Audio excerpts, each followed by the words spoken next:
और हमको श्रवण करने का सौभाग्य प्राप्त हुआ है। भगवान देवादिदेव महादेव जो संपूर्ण जगत का कल्याण करने वाले हैं, ऐसे भगवान शिव की ये पवित्र पावन जीवन को हमेशा आनंदित देने वाली,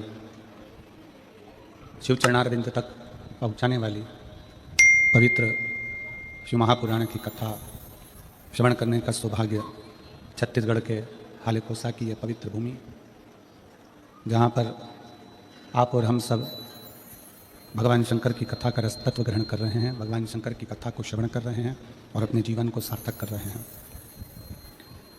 कथा के मुख्य यजमान स्वर्गीय मान सिंह जी की स्मृति में श्रीमती सोनी साहू जी द्वारा श्री दिनेश जी साहू, श्रीमती गैश्मती साहू, ईश्वर जी साहू, श्रीमती शशि जी साहू, श्री जोधेलाल जी साहू, श्रीमती बसंता जी साहू, श्री तुलाराम जी साहू, श्रीमती मेघवती जी साहू, साहू परिवार हालेकोसा।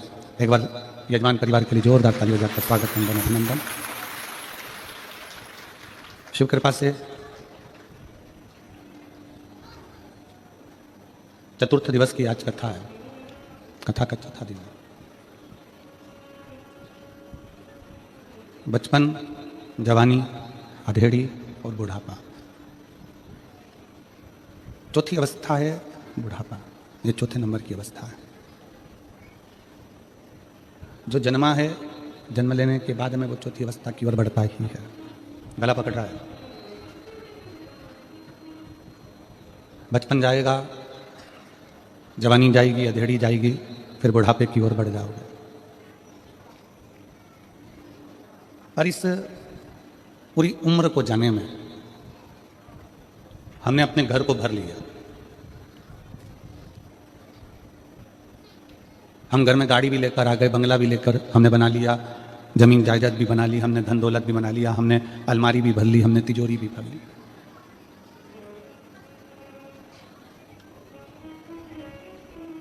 गोडाउन भी भर लिया, दुकान भी भर ली, घर भी भर लिया। इस भरने के क्रम में, इस भरने के जो श्रृंखला है, जो भरने की श्रृंखला है, हम भरे जरूर हैं पर कुछ खाली भी हुआ है।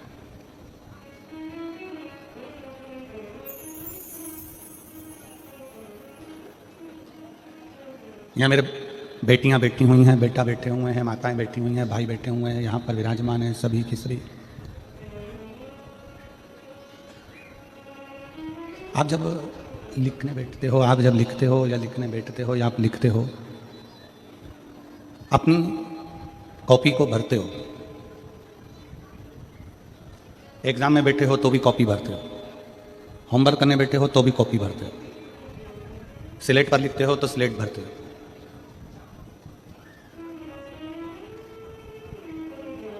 कॉपी को भरने में, लिखने में, कॉपी को भरने में पेन खाली होता चले जाता है। बोलो जी मेरी बेटियों, सही है कि गलत है? बच्चे बोले कॉपी भरते हो तो पेन खाली होता है कि नहीं होता है? जम के बोलो जरा। कॉपी भरा गई पर रजिस्टर भरा गया, कॉपी भरा गई, होमवर्क पूरा हो गया, पर उसको करने में तुम्हारा पेन पूरा की पूरा खाली हो गया। ढीले कम करो, गला पकड़ रहा है, उसको सेट करिए।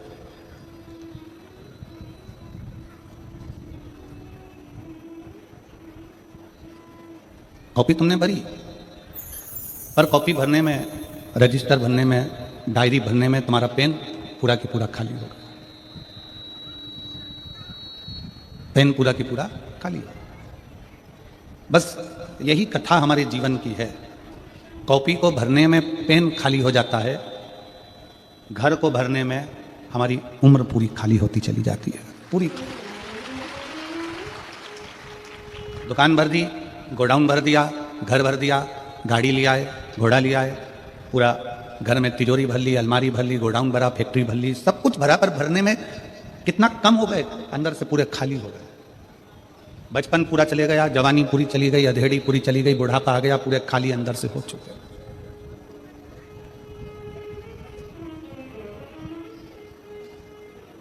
कभी विचार करिएगा कि अपना पूरा जीवन हम निकालते चले जा रहे हैं। 2024 कब चले गया?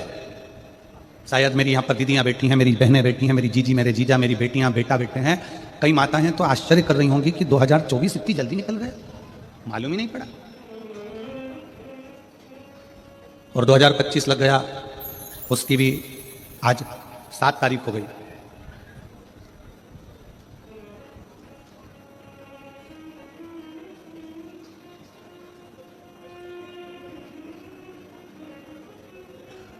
उसकी भी आज 7 तारीख हो गई। दिन निकलते चले जा रहे हैं, समय निकलता चले जा रहा है। चैन खरीद सकते हो, चली गई वापिस सजाएगी, गाड़ी चली गई वापिस सजाएगी, मकान चले गए वापिस सजाएगा, कपड़े चले गए वापिस सजाएगा। और यदि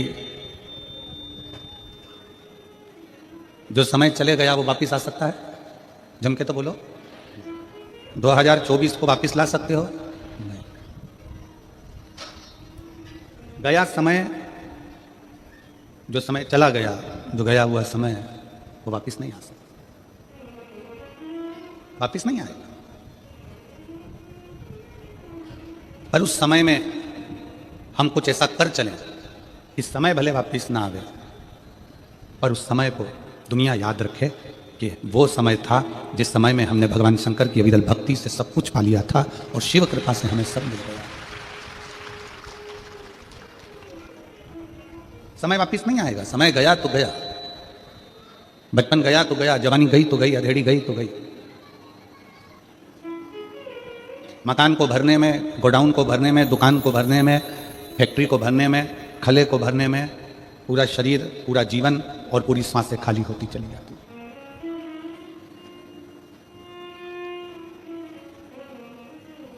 जब हम पढ़ाई करते थे तो पेन आता था,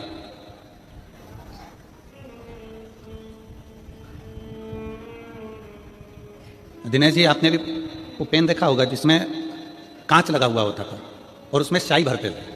आप लोगों ने देखा है? स्याही वाला पेन, जिप लगी होती थी उसमें और उससे लिखते थे, उसमें कांच लेता था।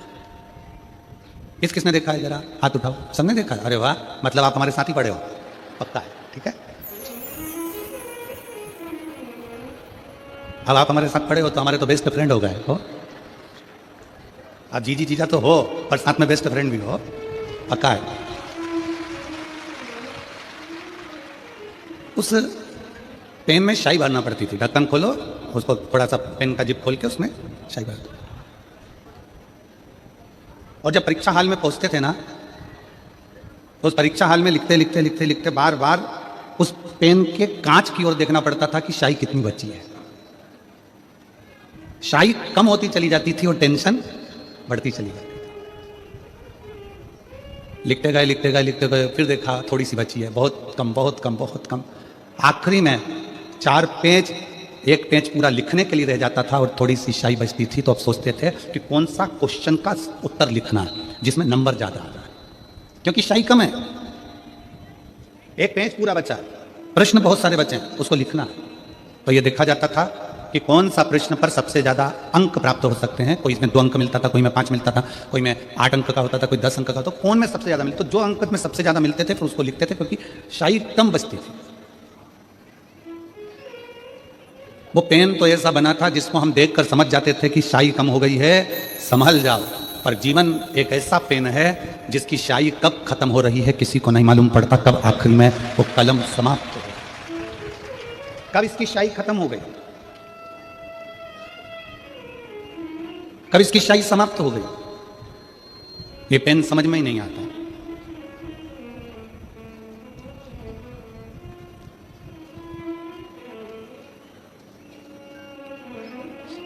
ये जीवन का कोई ठिकाना नहीं।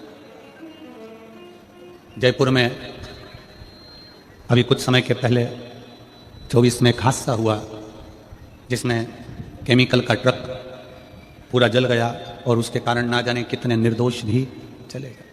किसको मालूम था ये कौन सी स्याही आखिरी है?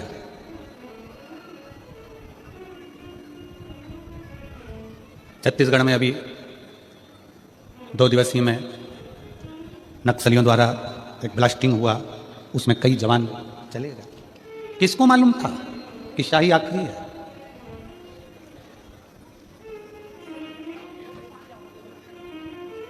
जयपुर की वो घटना जिसमें एक परिवार अपने बेटे के लिए कपड़े खरीदने गया है, एक परिवार अपनी बेटी के लिए कपड़े खरीदने गया है, गाड़ियां दौड़ रही है और पूरी गाड़ियों में आग लग गई है और शरीर पूरा जलता जलता व्यक्ति आखिरी में राख का ढेर बन गया।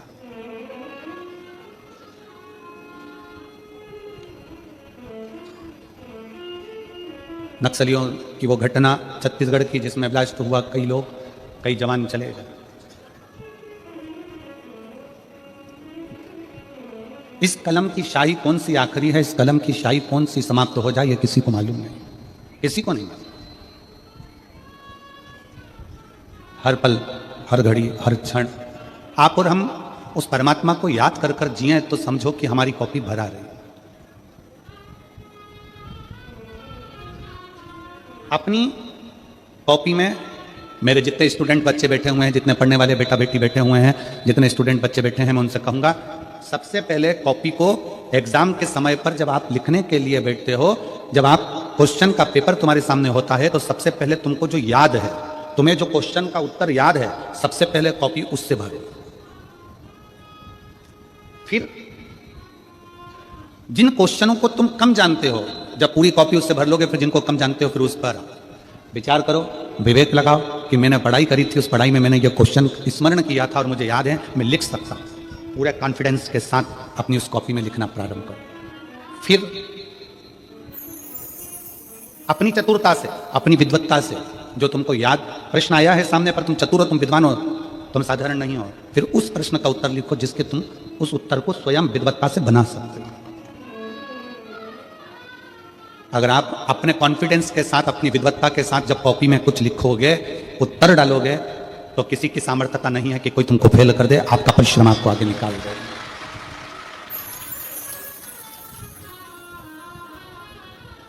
परीक्षा हाल में समय बर्बाद नहीं करना। मेरे स्टूडेंट बेटा बेटी याद रखें, परीक्षा हॉल में अपने समय को बर्बाद नहीं करना। जैसे परीक्षा हॉल में समय बर्बाद किया तो फिर वापिस उसी ही क्लास में पड़े रहना पड़ता है। उसी तरह संसार में आने के बाद यदि हम हमारे समय की कीमत नहीं जाने, हम अपने इस पूर्ण समय का कीमत ना जान पाए, तो फिर हमको भी ना जाने कितने जन्मों में बार बार जन्म लेकर मरना पड़ता है। समय की कीमत को जानो।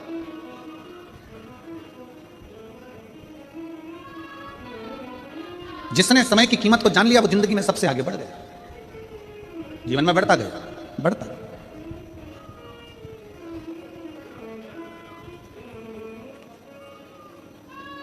अपने भीतर यह भी स्मरण रखो कि हमारी जिंदगी कितनी है, हमारा जीवन कितना है, हमें भजन कितना करना है। संताप और संपत्ति दो हैं। क्या क्या है? पहले नंबर पर क्या है? संताप, दुख, तकलीफ, कष्ट। पहले नंबर पर है संताप, जम के बोलो क्या है? संताप। दूसरे नंबर पर है संपत्ति। संपत्ति तो जानते हो ना, संपत्ति मतलब अपना धन दौलत, अपनी प्रॉपर्टी, अपनी जायदाद, अपनी जमीन, अपनी दुकान, अपना बंगला, अपनी फैक्ट्री, अपना गाड़ी, ये सब संपत्ति है। दो चीजें हैं, एक है संताप, आपका दुख, तकलीफ, कष्ट। दूसरे नंबर पर है संपत्ति।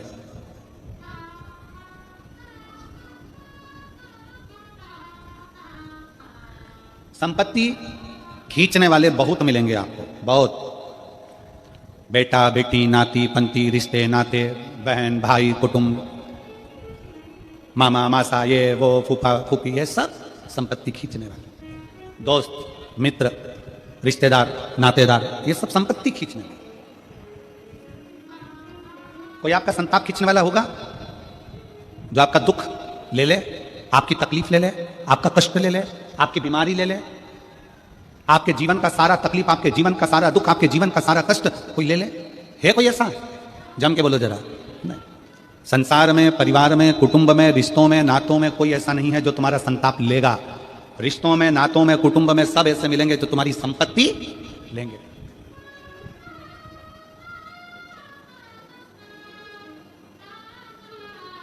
कई लोग ऐसे भी आएंगे, आप छत्तीसगढ़िया सबले बढ़िया। छत्तीसगढ़ के जितने मेरी बहनें हैं, जितनी मेरे जीजा हैं, बहुत सरल है, बहुत सीधे, बहुत सीधे। आपकी सहजता ही आपकी परमात्मा की भक्ति है।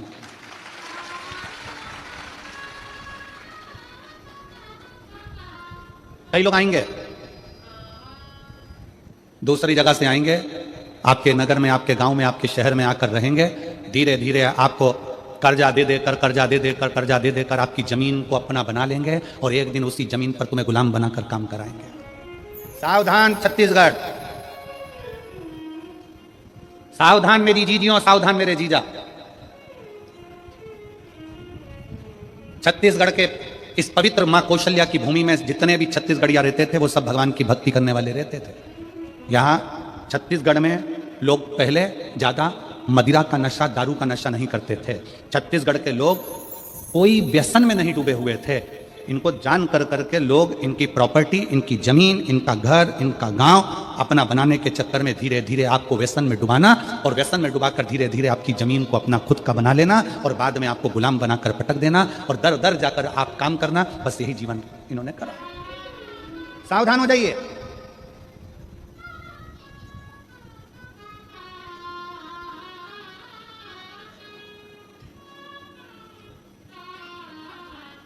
आप अपनी जमीन पर काम कर रहे हो ना, 2 बीघा है, 5 बीघा है, 4 बीघा है, 1 बीघा है, 2 एकड़ है, 5 एकड़ है, 10 एकड़ है, जितनी भी है ना, तुम मालिक हो, तुम सेठ हो, तुम किसी के हाथ के नीचे काम करने वाले नहीं हो। अपनी जमीन की कीमत समझो।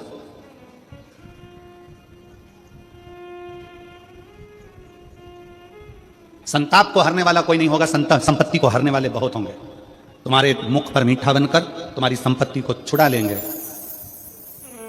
संपत्ति जो खींचते हैं, जो संपत्ति को अपना बना लेते हैं तुम्हारी, उसको गुंडा कहते हैं, उसको गुंडा कहते हैं, बदमाश कहते हैं। और जो तुम्हारी संपत्ति को खींच रहा है वो भले गुंडा हो सकता है, बदमाश हो सकता है, पर जो तुम्हारी संताप को खींच रहा है, तुम्हारे दुख को खींच रहा है, तुम्हारी तकलीफ को खींच रहा है, वो गुंडा नहीं, वो गुरु ही हो सकता है, दूसरा कोई नहीं। गुरु संताप को खींचता है, दुख को खींचता है, तकलीफ को खींचता है, कष्ट को खींचता है। गुंडे बदमाश जो होते हैं, जिनकी बुद्धि में यह है कि ये जमीन में कबाड़ लूं, इससे घर ले लूं, इससे मकान ले लूं, इसको रोड पे खड़ा कर दूं, ये संपत्ति को खींचते हैं। परिवार कितना सुंदर शिव महापुराण की कथा में लिखा है। जरा गणेश जी और कार्तिकेय का चरित्र पढ़िएगा। गणेश जी और कार्तिकेय का चरित्र मैं पूरे आस्था चैनल पर श्रवण करने वाले श्रोताओं को, और जितने भी इस पवित्र कथा का प्रांगण में कथा सुन रहे हैं उनको, और फेसबुक के ऊपर कथा सुन रहे हैं उनसे भी कहूंगा, गणेश और कार्तिकेय के चरित्र को पढ़िएगा।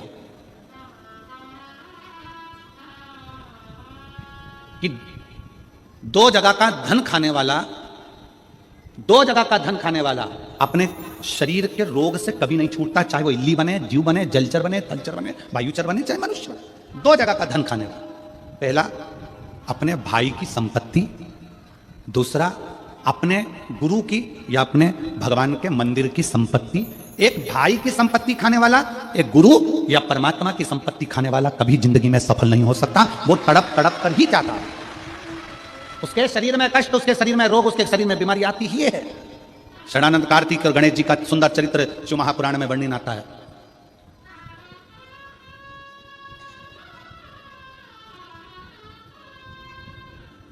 भाई की संपत्ति में कभी मत सोचना कि मैं इसको अपना बना लूं, इसको धक्का देकर निकाल दूं। ना ना, तेरी है, ये घर में, ये दुकान में, ये प्रॉपर्टी में तेरा हिस्सा है, ये तेरा भाग है। मेरी किस्मत का मुझे बाबा और देगा, तेरी किस्मत का तुरंत तुझे भी बाबा और देगा। जब किसी भाई भाई को संपदा के लिए लड़ते देखते हैं, संपत्ति के लिए लड़ते देखते हैं, बड़ा दुख होता है सोचकर, बड़ा दुख। कई लोगों को खुशी भी होती है देखकर कि भाई भाई लड़ रहे हैं, परिवार वाले लड़ रहे हैं, कुटुंब वाले लड़ रहे हैं, ये रिश्तेदार नातेदार लड़ रहे हैं, अच्छा है, लड़ने दो, कम से कम इनको बर्बाद होने दो।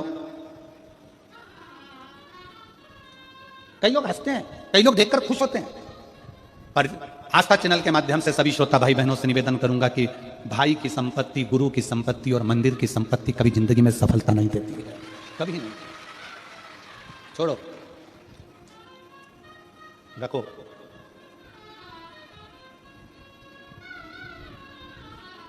संपदा को अपने पास रखो।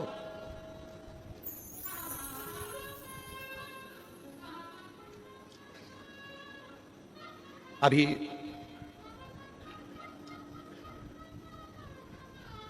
एक हमारे सीहोर की ही घटना थी। हम अभी जब सीहोर गए रायपुर से तो बताया कि सीहोर कुबेरेश्वर धाम से बिटले सेवा समिति कई बच्चों की पढ़ाई का खर्चा उठाती है, उनका एजुकेशन कराती है। आप लोग जो ये दान देते हो ना, इस दान को आप लोगों ने दिया है तो एक बार जाकर कुबेरेश्वर धाम पर देखा भी करा करो कि तुमने जो दान दिया वो कहाँ कहाँ लगा। समिति, कई बच्चे ऐसे हैं जिनको पढ़ना है, पढ़ने के लिए पैसा नहीं होता। तो एक अभी हम रायपुर से जब सीहोर गए तो बताया कि एक बेटी आई थी, कॉलेज पढ़ती है, उसको एग्ज़ाम देना चाहती है, कॉलेज की फीस बहुत है। उसने एडमिशन ले लिया क्योंकि उसका परिवार पूरा साथ में रहता था, उसके चाचा, उसके पापा सब साथ में रहते थे, उसके ताऊ सब साथ में रहते थे। एडमिशन हो गया, पढ़ाई के लिए उसने फीस जमा करना थी उसको, और इतने में कुछ दिन पहले ही आपस में वो सब लड़ झगड़ के अलग हो गए और पिताजी भी किसी कारणवश उसी टेंशन में समाप्त हो। अब उस बेटी का कोई फीस जमा करने वाला नहीं। हमने उस बेटी को बुलाया, उसकी माताजी भी आई। हमने पूछा कि बेटा, ये आपका इतना बड़ा परिवार है, आप इतने बड़े परिवार में रहती हो और आपकी फीस क्या परिवार वाले जमा नहीं कर रहे? नहीं, उनने तो घर भी पापा से मरने के 15 दिन पहले सिग्नेचर करवा के रख लिया। हमने कहा तुम्हारी बाजार में दुकान है वो, तो वो भी रख लिया, हमको निकाल दिया। हमने कहा कोई बात। हमने कहा बेटा शिव जी के मंदिर जाती हो? हाँ।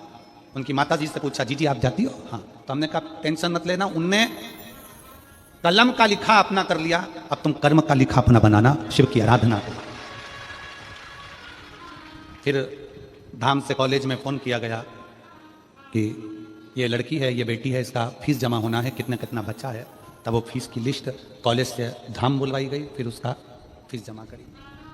किसी का धन, किसी की संपदा, किसी का भाई की दौलत, भाई की संपदा, मंदिर की संपदा और गुरु की संपदा कभी अपनी नहीं बनेगी। वो कष्ट देते, कष्ट देते। गुरु का एक काम है संताप को हरना, तुम्हारे कष्ट को हरना, तुम्हारी तकलीफ को हरना, तुम्हारे दुख को हरना, गुरु का काम। शिव क्या करते हैं? शंकर भगवान का काम क्या है? भगवान ब्रह्मा जी ब्रह्मलोक के देवता हैं, भगवान विष्णु बैकुंठ के देवता हैं। शंकर भगवान से पूछा गया कि तुम कहां के देव बनोगे? तो शंकर भगवान कहते हैं मुझे पृथ्वी दे दो। ब्रह्मा जी ने कहा आपको मालूम नहीं है, मृत्यु लोक दुख जंजाल है, पूरी पृथ्वी पर केवल तकलीफ ही तकलीफ, दुख ही दुख, कष्ट ही कष्ट है। आपको मालूम नहीं है? शंकर भगवान बोले होने दो, इतने सारे पृथ्वी पर रहने वाले इन दुखी लोगों का दुख कब तक मिटाओगे भोलेनाथ? ये संसार में रहने वाले मनुष्य का, जीव का दुख कब तक मिटाओगे? कभी चींटी को तकलीफ हो रही, कभी चींटे को तकलीफ हो रही, कभी पक्षी को तकलीफ हो रही, कभी पशु को तकलीफ हो रही, कभी पक्षी को, कितना तकलीफ होगा? तुम किस किस का दुख मिटाओगे? शंकर भगवान कहते हैं सुनो ब्रह्मदेव, भूल से भी अगर कोई मेरे शिवलिंग पर 1 लोटा जल चढ़ा देगा, उस दिन से वो मेरा पुत्र कहलाएगा और उसका दुख मिटाना मेरा काम है। वो मेरी बेटी है, वो मेरा बेटा है।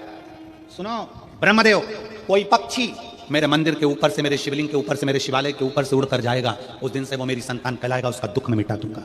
सुनो ब्रह्मदेव, कोई पत्ती फूल, कोई जीव भी अगर उसको झूठा कर देगा, वो भी अगर मुझे चढ़ गया, तो जिसका झूठा है उस जीव को भी मैं कल्याण कर दूंगा।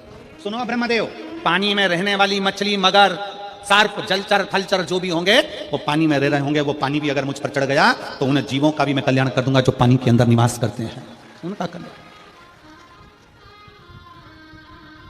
सिर्फ उघड़ी है।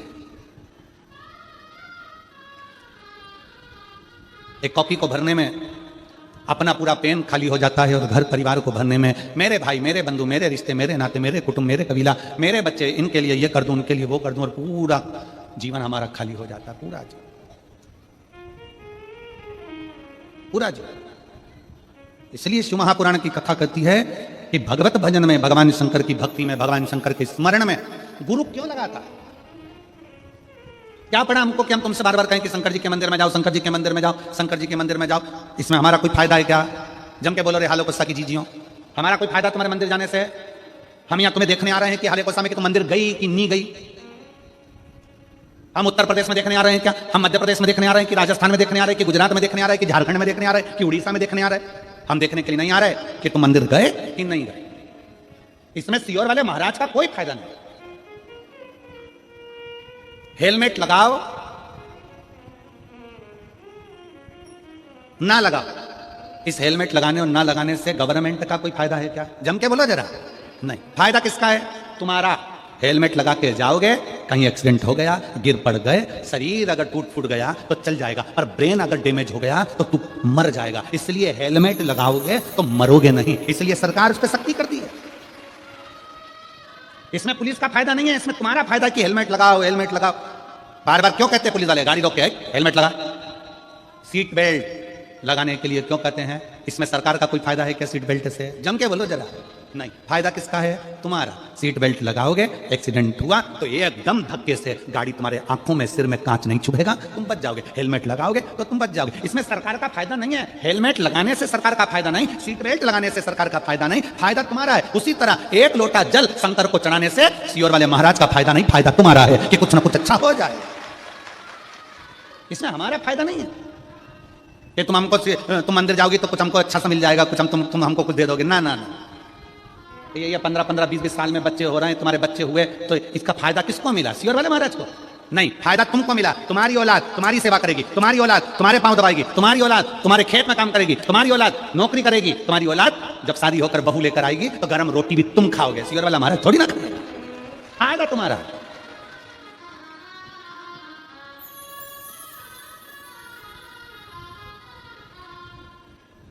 इसमें हमारा फायदा नहीं है, फायदा तुम्हारा।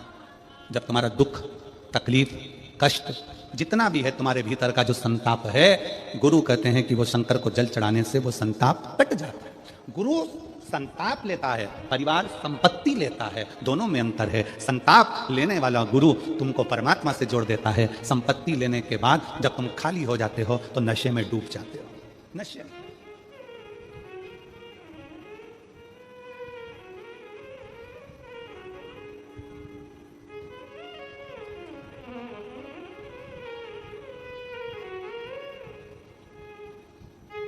कितना कितना लिखा है वो जरा। उत्तर यहाँ पर छत्तीसगढ़ पुलिस ने बैनरों में लिखा है कि सर्वर क्राइम हो रहा है। एक ऐसा क्राइम हो गया आजकल मोबाइल पर कि मोबाइल पर आपके पास में फ़ोन लगाकर कहेंगे हम इंस्पेक्टर बोल रहे हैं राजनांदगांव के। पहले तुम्हारा पूरा परिवार का डिटेल निकाल लेंगे, पूरे परिवार का डिटेल निकालेंगे। तुम्हारे इतने बच्चे हैं, बच्चा वहाँ नौकरी करता है, बेटी वहाँ करती है, पत्नी ऐसा करती है, पति ऐसा करता है, 4 महीने पहले ऐसा हुआ, 6 महीने पहले ऐसा हुआ, 8 साल पहले ऐसा हुआ, 15 साल, पूरी डिटेल निकालेंगे सर्वर क्राइम वाले। और पूरी डिटेल निकालने के बाद फिर आपके पास फोन लगाएंगे, तुम्हारी एक तुमने ये काम बेकार कर दिया था, तुम इस काम में उलझ गए हो, तुम्हारा इतना इतना ये काम हो गया, तुम्हारे ऊपर छापा डलेगा, ऐसा होगा वैसा होगा, इतना डरा देंगे। फिर आखिरी में वो कहेगा कि एक काम करो, 5 लाख रुपए हमारे खाते में डलवाओ, हम ये पूरा केस निपटा देते हैं, या हमारे ऑनलाइन जमा करो, तुम्हारा अकाउंट नंबर बताओ, उससे हम काट लेते हैं, ये कर लेंगे वो कर लेंगे। ये सब समझा रहे हैं, ये पुलिस प्रशासन आपको समझाने का काम करती है कि डरना नहीं है, भय नहीं खाना है। और बचा कुछ था तो आजकल मोबाइल में AI का जमाना आ गया। तुम्हारे बेटे का चेहरा लगा दिया, किसी दूसरे लड़की का चेहरा लगा दिया और उनको गलत साबित कर दिया, उनको वस्त्र विहीन बता दिया, और आप अपने बच्चों पर शंका करने लगे, अपने बेटा बेटी पर शंका करने लगे। पहले विचार करना, सोचना, ऐसा हो सकता है क्या? थोड़ा बचिए। सावधान इंडिया, सावधान भारत, सावधानी की बहुत जरूरत है, बहुत जरूरत। दुनिया के लोग आपकी संपत्ति देखकर, दुनिया के लोग आपका वैभव देखकर, दुनिया के लोग आपका धन देखकर आपके करीब में आएंगे। दुनिया के लोग आपका धन देखकर करीब में आते हैं, पर गुरु कभी आपका धन देखकर करीब में नहीं आएगा। गुरु हमेशा ये सोचेगा बड़ा दुखी है, बड़ा कष्ट में है, 5 मिनट इससे बात कर कर इसके दुख का हरण कर लूं, इसको शिव की भक्ति में लगा दूं। वो गुरु होगा जो संताप को हर ले, तुम्हारे भीतर के संताप को जो हरेगा।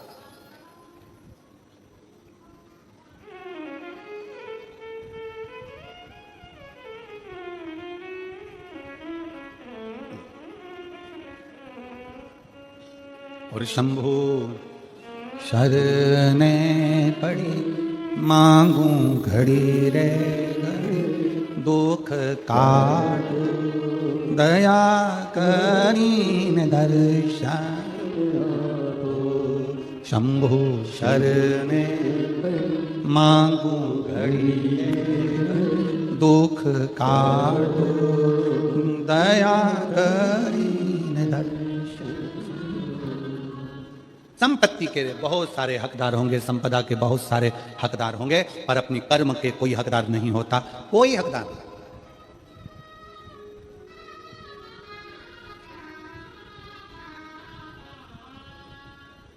बड़ा पाओ, खूब खाओ, मना नहीं है, पर जिसका बड़ा पाव खाओ कम से कम उसके बड़े दुख में काम तो आओ। तो बड़ा पाव खाओ, नहीं तो क्या मतलब का बड़ा पाव खाओ। बड़ा दुख है, तकलीफ है, कष्ट है, बहुत दुख है, सामने कर एक पत्र है।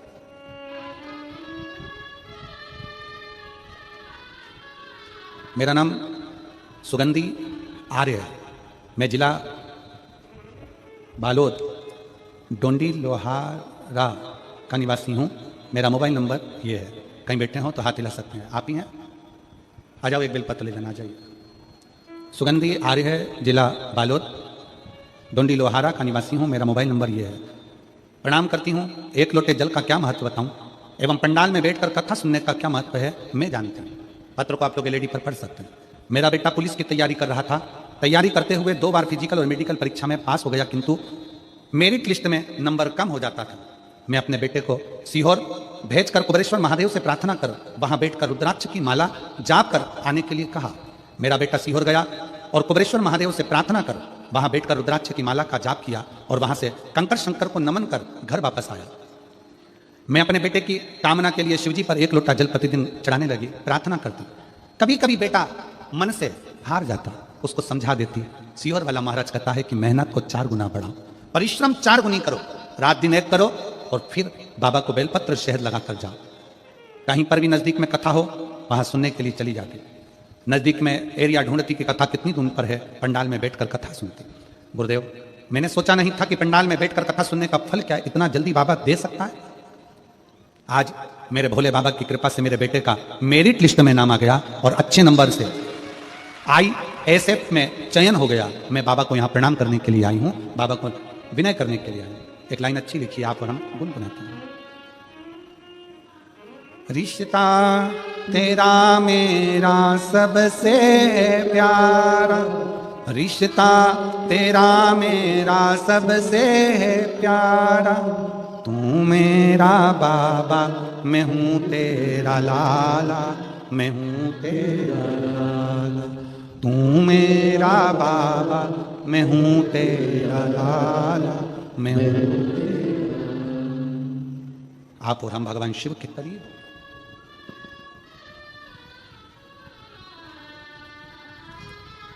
मैं इन माता जी को धन्यवाद देना चाहूंगा, सुगंधी आर्य जी, जिन्होंने अपने बेटे को हिम्मत दी कि हिम्मत नहीं हारना है, 4 गुना पढ़ाई कर, रात दिन एक कर।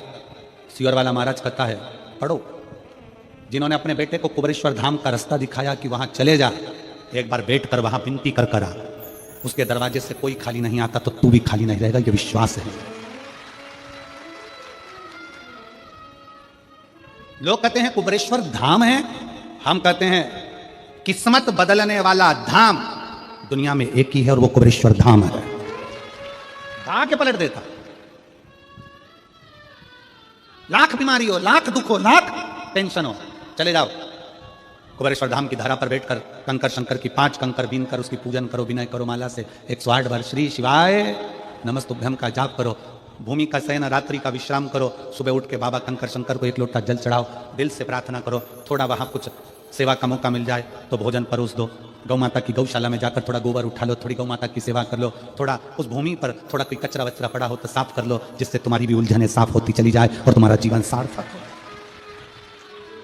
ऐसे मत आना कुबेरेश्वर धाम की भूमि पर कि सुबह 9 बजे गाड़ी से उतरे, शाम को 4 बजे वापस भग कर आ गए। ना जी भर कर देखा, ना कोई बात की, बड़ी आरज़ू थी मुलाकात की, वहां जाने के बाद भी जल्दी जल्दी जल्दी जल्दी भग कर आ गए, तो मतलब क्या हुआ? अपने बाप के घर पहुंचे हो, थोड़ा बैठो, आराम करो, बातचीत करो, कंकर शंकर में से एक कंकर को उठाकर हाथ में उससे तो बोलो बाबा कब सुनेगा रे, बहुत दुखी हूं बाबा, बहुत तकलीफ है, शरीर में रोग हो गया, घर में कष्ट हो गया बाबा, तू चलना मेरे साथ, एक बार मेरे साथ मेरे गाँव चलना बाबा, बहुत तकलीफ है मेरे कुबेर भंडारी, तू दुख काट देना मेरा। दिल से उसको बोलकर उस कंकर को वहां रखकर तो आओ, थोड़ा रहकर अपने बाप से बात तो करो, ऐसा कौन सा दुख है जो मेरा कुबेर भंडारी काट नहीं सकता? काटेगा जरूर, काटेगा।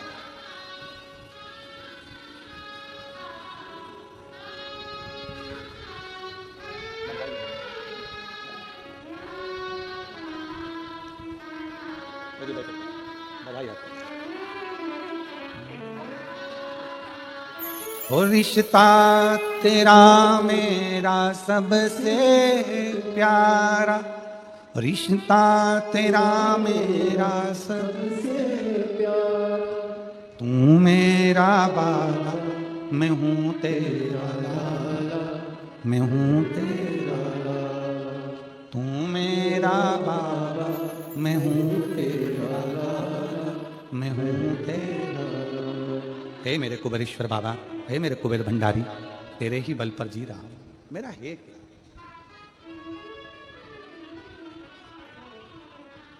कुबेरेश्वर धाम फिल्म का थिएटर नहीं है कि टिकट लिया पहुंच गए, फिल्म देखी घर पहुंच गए, ऐसी भागा दौड़ी कर कर कुबेरेश्वर धाम नहीं जाना। थोड़ा बैठो,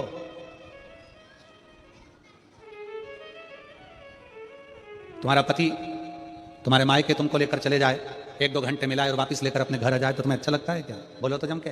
अपने बाप के घर गई हो, तुमने तो बैठने नहीं दिया, पूरी गाड़ी में लड़ती लड़ती जाओगी, थोड़ी देर रुक जाते, मेरे को तो बैठना था, मेरे पापा से बात करना थी, मेरी मम्मी से मिलना था, मेरी बहनों से बात करना थी, कितनी जल्दी पड़ी थी तुमको जो तुम मुझे तुरंत 5 मिनट रुका के 10 मिनट 1-2 घंटे में वापस लेकर आ गए। मेरा तो जी नहीं भराया, मेरे पिताजी से बात नहीं, मेरी मम्मी से बात नहीं, मेरी महतारी मेरा इंतजार कर रही थी। उसके पास जाना तो थोड़ा बैठना, बैठो।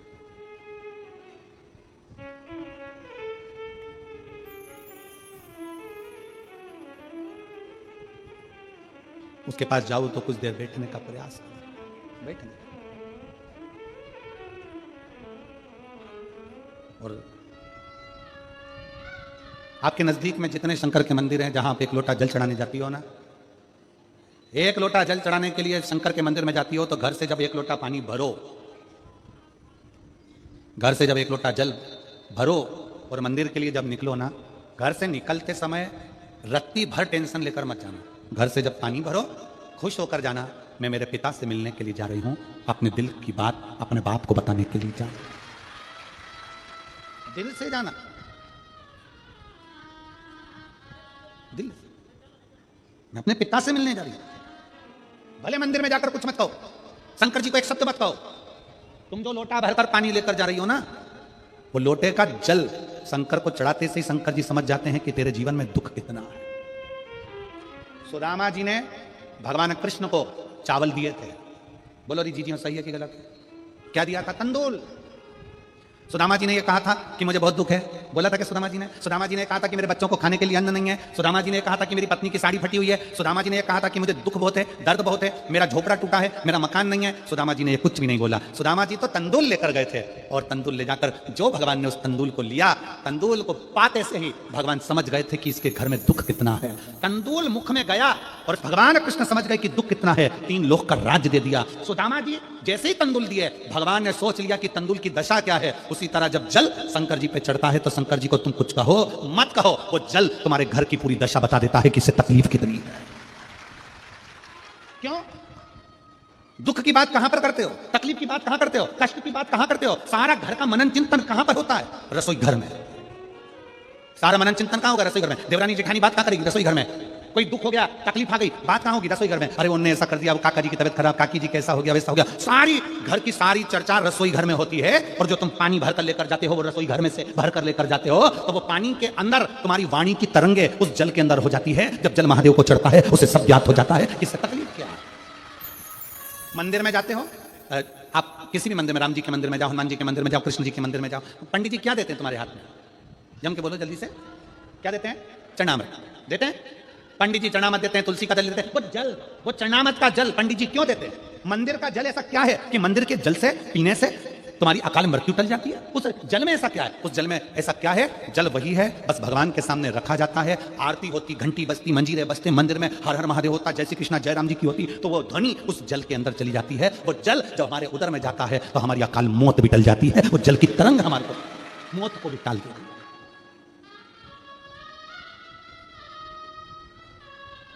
अकाल मृत्यु को भी टाल देती है। महाराज जब भीतर की तरंग है, भीतर की तरंग है, शिव के नजदीक जा, शिव के नजदीक अपनी।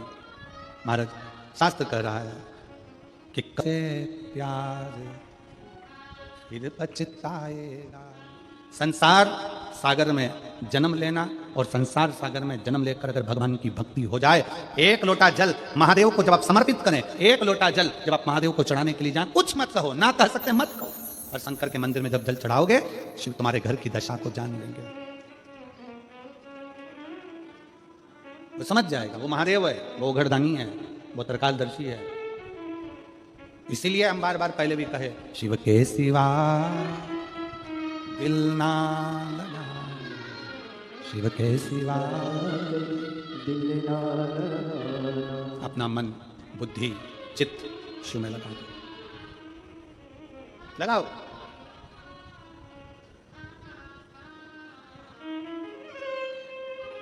और मेरे भोले तेरा सहारा है, मेरे भोले तेरा सहारा है, मेरी नैया का तू किनारा है, मेरी नैया का तू किनारा, मेरे बाबा तुझे पुकारा है, मेरे बाबा तुझे पुकारा है, मेरी नैया का तू किनारा, मेरी नैया का तू किनारा। कहो उससे, विनय करो उससे,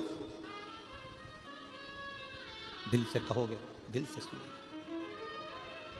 ब्रह्मा ब्रह्मलोक में, भगवान विष्णु वैकुंठ लोक में, पर मृत्यु लोक में तो एक ही है ना, कौन? देव अधिदेव महादेव, देव अधिदेव महादेव विराज, अधिपति है, विश्वनाथ, विश्व का भरण पोषण करने वाला, सोमनाथ, चंद्र सी काया देने वाला, केदारनाथ, दुख का हरण करने वाला, त्र्यंबकनाथ, पाप से भी मुक्त कर देने वाला, महाकाल, काल पर भी विजय प्राप्त करने वाला, वो साधारण नहीं हो सकता, जीवन का सुख देने वाला, जीवन का सुख। इसलिए मुझे तेरा ही सहारा है, मेरे भोले बाबा, मुझे तेरा ही सहारा, कब से खड़े हैं झोली कसा, क्यों ना सुने तू मेरी पुकार, झोली कसा, क्यों ना सुने तो मेरी पुकार, कब से खड़े झोली बसा, क्यों ना सुने तो मेरी पुकार,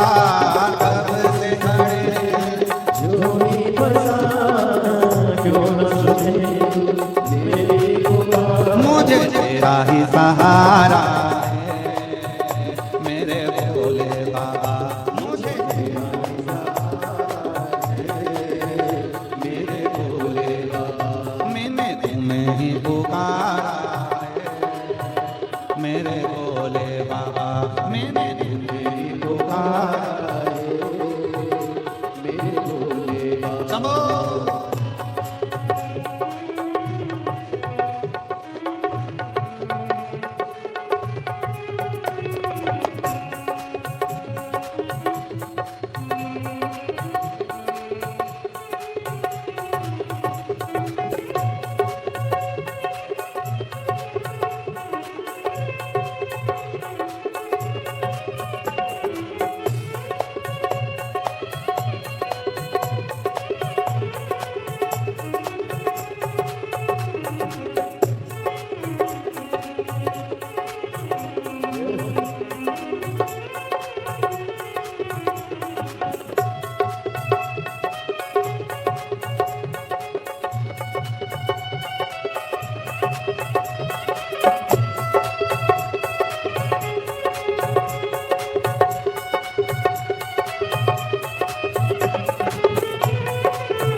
तीनों ने पुकारा है मेरे भोले बाबा। कब से खड़े हैं झोली पसार, क्यों न सुने तुम मेरी पुकार। कब से खड़े हैं झोली पसार, क्यों न सुने तुम मेरी पुकार। तेरा ही सहारा है मेरे भोले बाबा, मुझे तेरा ही सहारा है मेरे भोले बाबा।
जिंदगी से हारे गम ज़माने काम लेके आए। ओ जिंदगी से हारे गम ज़माने काम लेके आए। तू बता जा में लोग अपने हुए क्यों कराए। तू बता जा में लोग अपने हुए क्यों कराए। तेरे सिवा दुनिया में, तेरे सिवा दुनिया में कोई ना हमारा है मेरे भोले बाबा। कोई ना हमारा है मेरे भोले बाबा। कब से खड़े हैं झोली पसार, क्यों ना सुने तो मेरी पुकार। कब से खड़े हैं झोली पसार, क्यों न सुने तो मेरी पुकार। वो कब से खड़े हैं झोली पसार, क्यों ना सुने तो मेरी पुकार। वो कब से खड़े हैं झोली पसार, क्यों न सुने तो मेरी पुकार। मुझे तेरा ही सहारा है मेरे भोले बाबा। मुझे तेरा ही सहारा है मेरे भोले बाबा। मैंने तुम्हें ही पुकारा है मेरे भोले बाबा। मैंने तुम्हें पुकारा है मेरे भोले बाबा। मैंने तुम्हें ही पुकारा है मेरे भोले बाबा। मैंने तुम्हें पुकारा है मेरे भोले बाबा। अपने स्थान पर बैठकर भगवान शिव जी से अपने मन के भाव व्यक्त करें। दिल से बाबा को प्रार्थना करें, विनय करें, निवेदन करें। भगवान ओगड़दानी शिव शंकर तय कैलाश अविनाशी त्रिकालदर्शी